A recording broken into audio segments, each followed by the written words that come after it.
முஸ்லீம் தனியார் சட்ட வாரியத்தின் சார்பில் ஒருங்கிணைக்கப்பெற்று நடைபெற்று கொண்டிருக்கிற இந்த பொதுக்கூட்டத்தை தலைமை வகித்து சிறப்பித்துக் கொண்டிருக்கிற வாரியத்தின் ஒருங்கிணைப்பாளர் திரு இப்னு சவுத் அவர்களே,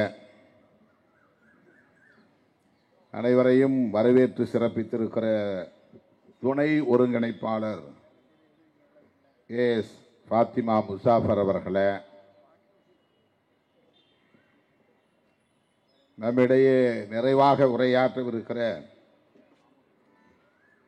தமிழ்நாடு முஸ்லிம் முன்னேற்றக் கழகத்தின் தலைவர் சட்டமன்ற உறுப்பினர் அண்ணன் பேராசிரியர் ஜவாஹிருல்லா அவர்களே, எஸ்டிபிஐ கட்சியின் தலைவர் நெல்லை முபாரக் அவர்களே, தோழர் திருமுருகன் காந்தி அவர்களே, உரையாற்றி விடைபெற்று சென்றிருக்கிற மறுமலர்ச்சி திராவிட முன்னேற்றக் கழகத்தின் முன்னணி பொறுப்பாளர் தோழர் செந்தில் அதிபர் அவர்களே, உரையாற்ற காத்திருக்கிற பல்வேறு இயக்கங்களின் தலைவர் பெருமக்களே, திரளாக கூடியிருக்கிற இஸ்லாமிய சொந்தங்களே, காங்கிரஸ் பேர் இயக்கத்தின் மூத்த தலைவர் அண்ணன் பீட்டர் அல்போன்ஸ் அவர்களே, உங்கள் அனைவருக்கும் என்னுடைய பணிவார்ந்த வணக்கத்தை தெரிவித்துக் கொள்கிறேன். கடைசி வரையில் இருந்து நிறைவாக உங்களிடையே உரையாற்ற வேண்டும் என்ற ஆவல் இருந்தாலும் கூட, நாளை திருச்சிராப்பள்ளியிலே விடுதலை சிறுத்தைகள் கட்சியின் சார்பில் ஒருங்கிணைக்கப்பட்டிருக்கிற வக்ஃப் திருத்த சட்டத்தை திரும்ப பெற வலியுறுத்தி மதச்சார்பின்மை காப்போம் பேரணி குறித்த பல வேலைகள், அதையொட்டி நான் விரைந்து விடைபெற வேண்டிய நெருக்கடி. ஆகவே சற்று முன்னதாகவே அனுமதி பெற்று உங்கள் முன்னால் நிற்கிறேன். சட்டம் நிறைவேற்றப்பட்டு விட்டது. எதிர்க்கட்சிகளின் கடுமையான எதிர்ப்புகளையும் மீறி நிறைவேற்றப்பட்டிருக்கிறது. இந்த சட்ட மசோதாவை அறிமுகப்படுத்துகிற போதே மக்களவையிலும் மாநிலங்களவையிலும் காங்கிரஸ் உள்ளிட்ட அனைத்து எதிர்க்கட்சிகளுமே எதிர்ப்பு தெரிவித்ததன் அடிப்படையில் நாடாளுமன்ற கூட்டுக்குழுவுக்கு அனுப்ப பெற்றது. ஜெகதாம்பிகா பால் என்கிற ஒரு மூத்த தலைவர், பாஜக உறுப்பினர், 2 அவைகளை சார்ந்த எல்லா கட்சிகளையும் சார்ந்த முக்கிய கட்சிகளையும் சார்ந்த உறுப்பினர்கள் அடங்கிய குழு, நாடாளுமன்ற கூட்டுக்குழு. எதிர்க்கட்சிகள் அங்கேயும் கடுமையான எதிர்ப்பை பதிவு செய்தார்கள். ஆனால் அதை ஒரு பொருட்டாக அவர்கள் எடுத்துக்கொள்ளவில்லை. விடுதலை சிறுத்தைகள் கட்சியின் சார்பிலே பல பக்கங்கள் அடங்கிய விரிவான கடிதம் ஒன்றை அந்த நாடாளுமன்ற கூட்டுக்குழுவுக்கு சமர்ப்பித்தோம். மீண்டும் நாடாளுமன்ற கூட்டுக்குழுவின் விவாதங்களுக்கு பிறகு, ஆய்வுகளுக்கு பிறகு மக்களவையிலும் மாநிலங்களவையிலும் அறிமுகப்படுத்தப்பட்டது. எதிர்க்கட்சிகள் அனைத்தும் கடுமையான எதிர்ப்பை தெரிவித்தோம். வாக்கெடுப்புக்கு விடப்பட்டது. வாக்கெடுப்பில் 282 பேர் என்று கருதுகிறேன், மிக கணிசமான எண்ணிக்கை, கிட்டத்தட்ட 300 பேர் எதிர்த்து வாக்களித்தோம். இவ்வளவு எதிர்ப்புகளையும் தாண்டி இந்த சட்டத்தை இந்த அரசு நிறைவேற்றி இருக்கிறது. கொஞ்சம் கூட எத்திக்ஸ், பொலிட்டிக்கல் எத்திக்ஸ் என்று சொல்லுவோமே, அப்படிப்பட்ட அரசியல் நாணயமே இல்லாமல், மாரல் பியர் என்று சொல்லுவோமே, அப்படிப்பட்ட ஒரு அச்சம் இல்லாமல் இஸ்லாமியர்களின் தனி சொத்து நிர்வாகத்தில் இந்த அரசு தலையிடும், சட்டம் நிறைவேற்றும், உங்களால் என்ன செய்ய முடியும் என்கிற வகையிலே இந்த சட்டத்தை அவர்கள் அடாவடியாக கொண்டு வந்து நிறைவேற்றி இருக்கிறார்கள்.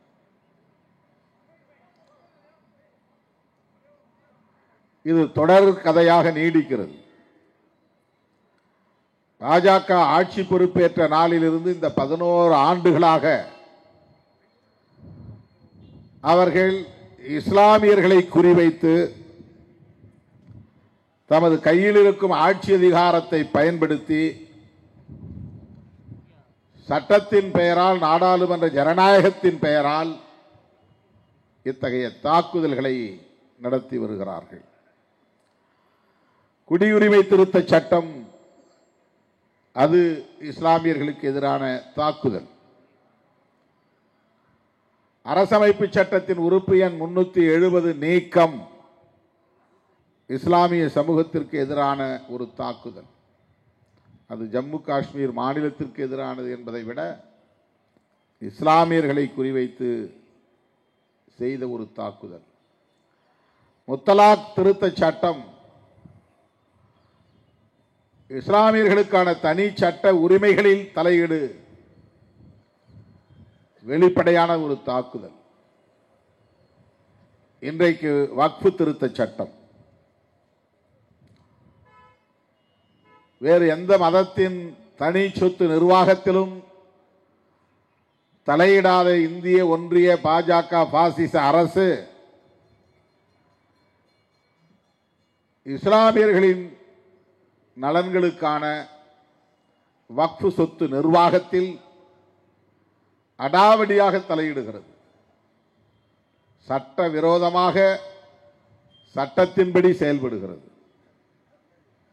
சட்டத்தை பயன்படுத்தி செயல்படுகிறது, நாடாளுமன்ற ஜனநாயகத்தை பயன்படுத்தி செயல்படுகிறது. அது சட்ட விரோதமானது. சட்டத்தின் பெயரால் சட்ட விரோதம், ஜனநாயகத்தின் பெயரால் ஜனநாயக விரோதம்.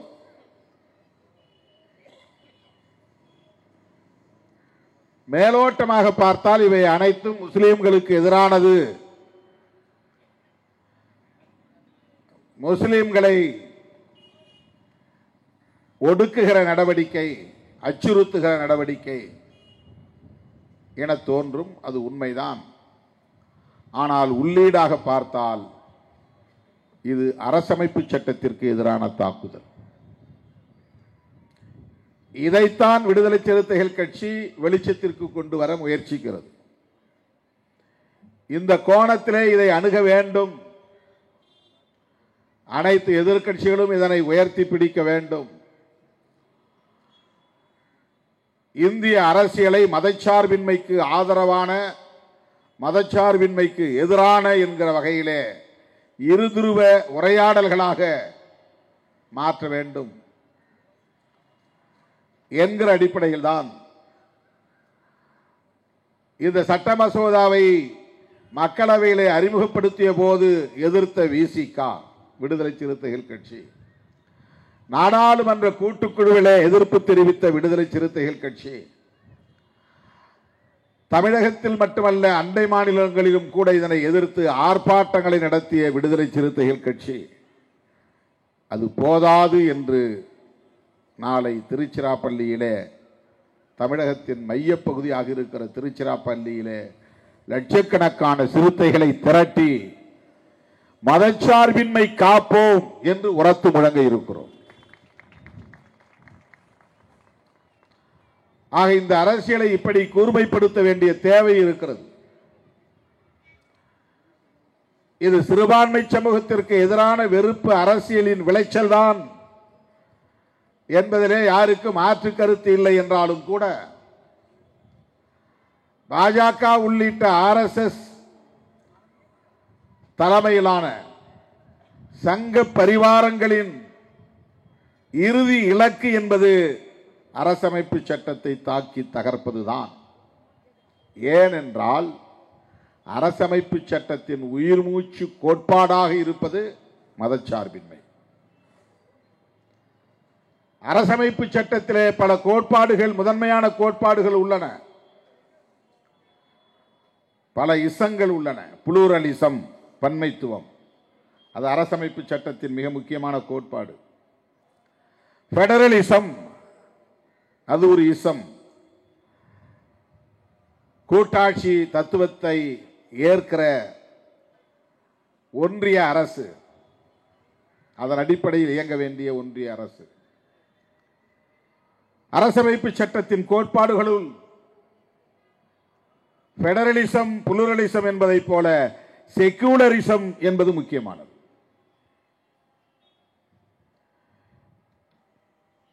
அவர்களுக்கு புளூரலிசம், பெடரலிசம் என்பதை விட கண்ணை உறுத்துவது செக்யூலரிசம் என்பதுதான். செக்யூலரிசம் என்பது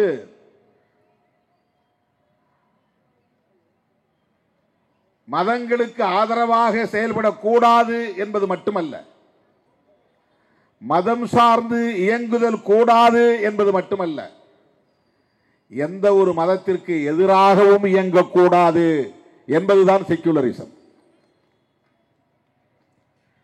மதம் சார்ந்து இயங்கக்கூடாது என்பது எவ்வளவு முக்கியமோ அப்படி எந்த ஒரு மதத்தையும் எதிராக நிறுத்தக்கூடாது, எந்த ஒரு மதத்திற்கு எதிரான வெறுப்பையும் விதைக்க கூடாது என்பதுதான் செக்யூலரிசம். ஆனால் சிஏஏ சட்டம் என்ன சொல்லுகிறது?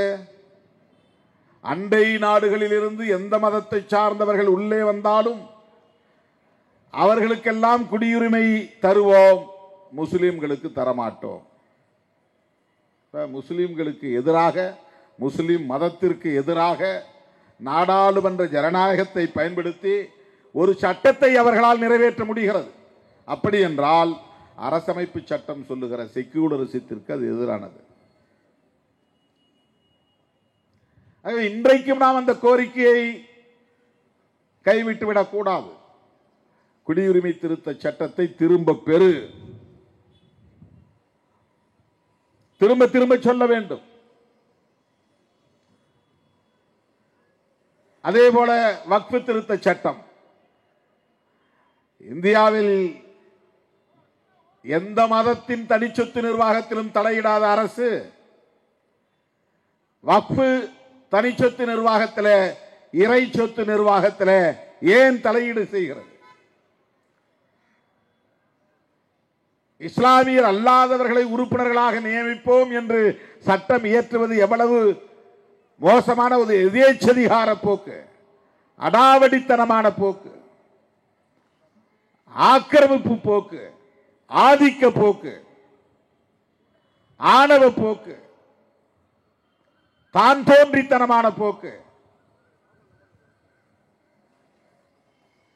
அதிகாரம் கையிலே இருக்கிறது என்பதற்காக, இஸ்லாமியர்கள் சிறுபான்மையினர் என்பதற்காக எதையும் செய்ய முடியும் என்கிற அந்த ஆணவத்தின் உச்சம் இந்த வக்ஃபு சொத்து நிர்வாகத்திலே தலையீடு செய்வதும், இஸ்லாமியர் அல்லாதவர்களை அதிலே உறுப்பினர்களாக நியமிப்போம் என்று சட்டம் நிறைவேற்றுவதும். ஆகவே இது அரசமைப்பு சட்டத்திற்கு எதிரான தாக்குதல். இதனை நாம் எப்படி வேடிக்கை பார்க்க முடியும், அனுமதிக்க முடியும்? தோழர்களே, தமிழ்நாட்டில் ஜெயலலிதா அம்மையார் மதமாற்ற தடை சட்டம் கொண்டு வந்த போது அது இஸ்லாமியர்களுக்கும் கிறிஸ்தவர்களுக்கும் எதிரான சட்டம் என்று எல்லோரும் எண்ணிக்கொண்டிருந்த வேளையில் அது தலித்துகளுக்கு எதிரானது என்று அடையாளப்படுத்திய இயக்கம் விடுதலை சிறுத்தைகள் கட்சி. தலித்துகளுக்கான சுதந்திரத்தை, தலித்துகளுக்கான மதம் மாறும் உரிமைகளை தடுக்கிற சட்டம் இது மதமாற்றம் செய்கிற முஸ்லிம்களுக்கு எதிரானது, மதமாற்றம் செய்கிற கிறிஸ்தவர்களுக்கு எதிரானது என்று எல்லோரும் பேசிக் கொண்டிருந்த போது நாங்கள் அதிலே தலையிட்டு கடுமையான எதிர்ப்பை தெரிவித்தோம். எங்களுக்கு இந்த மதத்திலே இருக்கிற கொடூரமான வன்கொடுமைகளை எதிர்கொள்வதற்கு வேறு வழி இல்லை. இதை விட்டு வெளியேறுவதற்கான சுதந்திரம் தேவை, மதம் மாறுவதற்கான உரிமை தேவை. இந்த சட்டம் தலித்துகளுக்கு எதிரானது என்று உரத்து குரல் கொடுத்தோம். அதன் அடிப்படையில் தான் தமிழ் பெயர் சூட்டுகிற நடவடிக்கை, அதன் அடிப்படையில் தான் இந்துத்துவ பண்பாட்டு திணிப்பு எதிர்ப்பு மாநாடு மிக கடுமையாக எதிர்ப்பு தெரிவித்தோம். அப்படித்தான் குடியுரிமை திருத்த சட்டம் வந்தபோது எல்லோரும் அது முஸ்லிம்களுக்கு எதிரானது என்று விமர்சித்துக் கொண்டிருந்த வேளையில் அது அரசமைப்பு சட்டத்திற்கு எதிரானது என்று அடையாளப்படுத்தினோம். இன்றைக்கும் வக்ஃபு திருத்த சட்டம் முஸ்லிம்களுக்கு எதிரானதுதான். ஆனால் அதைவிட கடுமையாக அரசமைப்பு சட்டத்தை குறிவைத்து தாக்குதல் நடத்துகிறார்கள் என்பதுதான் நாம் உணர வேண்டிய உண்மை. எனவே இதை இன்னும் இஸ்லாமியர் அல்லாத ஜனநாயக சக்திகளின் பரப்பிலே கொண்டு போய் சேர்க்க வேண்டும். இஸ்லாமியர் அல்லாத இயக்கங்களை இந்த களத்திலே ஒருங்கிணைக்க வேண்டும். இஸ்லாமியர் அல்லாத அரசியல் கட்சிகள் இதை இன்னும் விரிவாக பேச வேண்டும். அவர்களை அம்பலப்படுத்த வேண்டும். வெகு மக்களிடையே கொண்டு போய் சேர்க்க வேண்டும். 1.25 ஆண்டு தொடர்ந்து போராடி விவசாயிகள் நிறைவேற்றப்பட்ட சட்டத்தை திரும்ப பெற வைத்தார்கள். ஆணவம் பிடித்த இந்திய ஒன்றிய பாசிச பாஜக அரசை பணிய வைத்தார்கள். ஜனநாயக சக்திகள் ஒருங்கிணைந்தால் அவர்களை பணிய வைக்க முடியும். ஆணவத்தை வீழ்த்த முடியும். அந்த நம்பிக்கையோடு நாம் இந்த களத்தில் கைகோர்த்து நிற்போம் என்பதை சொல்லி, இந்திய அரசியலை மதச்சார்பின்மைக்கு எதிரான சக்திகள் பாஜக தலைமையிலும் மதச்சார்பின்மைக்கு ஆதரவான சக்திகள் இந்தியா கூட்டணி என்கிற களத்திலும் நிற்கிறோம் என்பதை இன்னும் கூர்மைப்படுத்துவோம். தமிழகத்தை பொறுத்தவரையில் மதசார்பற்ற முற்போக்கு கூட்டணி தான் மதச்சார்பின்மை என்கிற தத்துவத்தை, செக்யூலரிசம் என்கிற தத்துவத்தை பாதுகாக்க போராடுகிறது என்பதை மக்களிடையே கொண்டு போய் சேர்ப்போம். இதையெல்லாம் திசை திருப்பக்கூடிய வகையிலே இன்றைக்கு தமிழகத்தில் பிஜேபி காய்களை நகர்த்துகிறது. அதற்கு அதிமுக துணை போகிறது. வெறும் தேர்தல் ஆதாயம் கருதி சில கட்சிகள் கணக்கு போடுகின்றன. அவர்கள் அனைவரையும் ஒரு சேர மக்களிடத்தில் அம்பலப்படுத்துவோம், வீழ்த்துவோம் என்பதை சொல்லி இந்த வாய்ப்புக்கு நன்றி கூறி முடிக்கிறேன். நன்றி, வணக்கம்.